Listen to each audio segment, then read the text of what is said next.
fourth grade readers, welcome back. I am Mrs. Lamondo here to bring you our Fontes and Pinnell mini lesson of the day. So let's get started. Today we are looking at WAR U4, lesson 3. So today we're going to listen to a story, Grandfather's Journey. While listening, think about what could be the big theme and what might be the message of this book.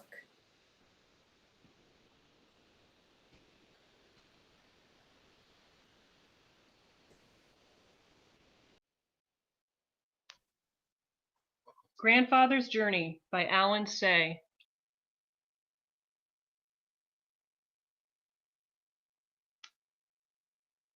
My grandfather was a young man when he left his home in Japan and went to see the world. He wore European clothes for the first time and began his journey on a steamship. The Pacific Ocean astonished him.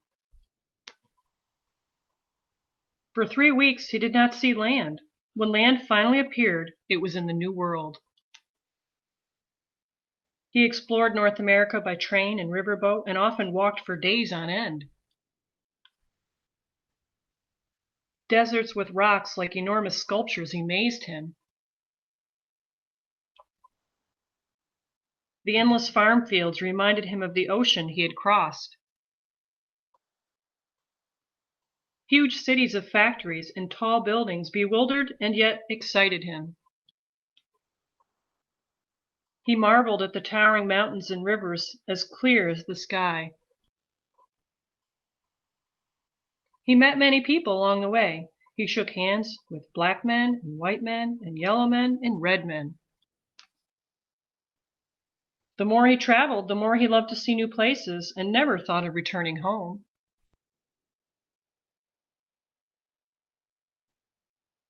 Of all the places he visited, he liked California best.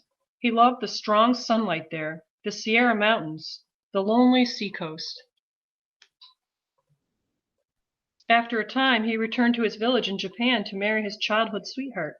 Then he brought his bride to the new country. They made their home by the San Francisco Bay and had a baby girl. As his daughter grew, my grandfather began to think about his own childhood. He thought about his old friends. He remembered the mountains and rivers of his home. He surrounded himself with songbirds, but he could not forget. Finally, when his daughter was nearly grown, he could wait no more. He took his family and returned to his homeland. Once again, he saw the mountains and rivers of his childhood. They were just as he had remembered them. Once again, he exchanged stories and laughed with old friends. But the village was not a place for a daughter from San Francisco, so my grandfather bought a house in a large city nearby. There, the young woman fell in love, married, and sometime later, I was born. When I was a small boy, my favorite weekend was a visit to my grandfather's house. He told me many stories about California. He raised warblers and silver eyes, but he could not forget the mountains and rivers of California, so he planned a trip. But a war began. Bombs fell from the sky and scattered our lives like leaves in a storm. When the war ended, there was nothing left of the city and all of the house where my grandparents had lived. So they returned to the village where they had been children, but my grandfather never kept another songbird.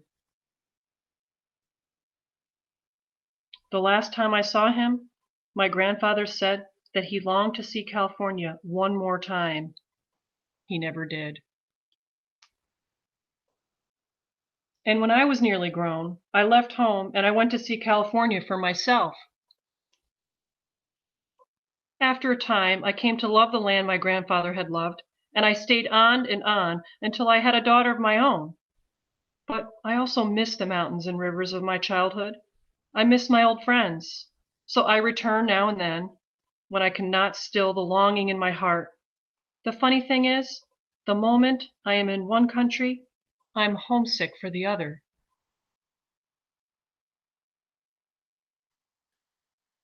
I think I know my grandfather now. I miss him very much.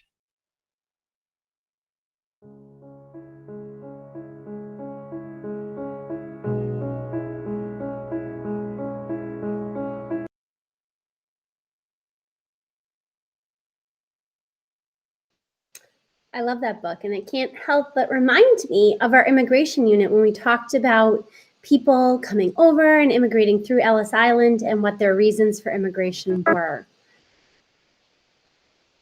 A few different themes of Grandfather's Journey might be home, courage, differences.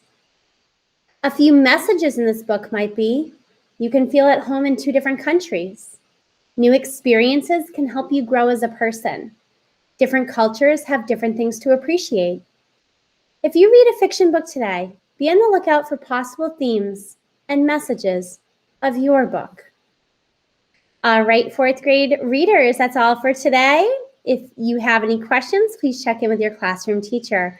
I'll see you next time. Bye.